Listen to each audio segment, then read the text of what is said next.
Благодарам, председателе. Колега Коцевски, образот е голема работа. Кога говорите за образот, треба да се свртите околу себе, пред вас и позади вас, особено кога говорите за криминал. Прво треба да се подсетите дека доаѓате од партија, од Белиот дворец, кој што буквално е изграден во најлуксузен стил. Кога говорите за криминал, треба да се подсетите дека потекнувате од најбогатата партија во Европа. Кога зборувате за криминал и велите дека имате образ, треба да се подсетите дека за ваши партиски другари преку 100 функционери има започнато судски процеси за криминал и корупција.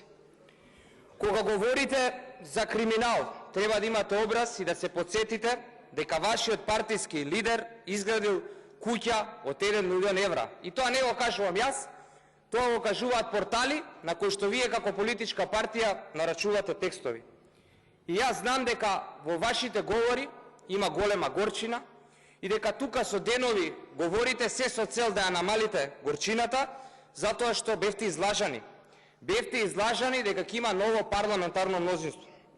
Од тука, овие празни прашања кои што ги слушаме со денови, не треба да ги насочите кон председателот на владата или парламентарното мнозинство, треба да ги насочите кон вашиот партиски лидер.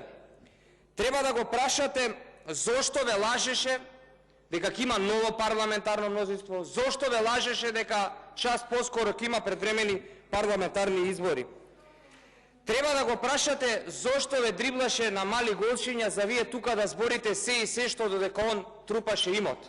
И за на крај, легитимното прашање е дали причината што со денови тука ја замајувате јавноста, со денови говорите се и се што само она што треба не, е причина за Мицкоски позади на мала врата да трупа имот и во Црна Гора, и во Охрид, и во Скопје. Ви благодарам.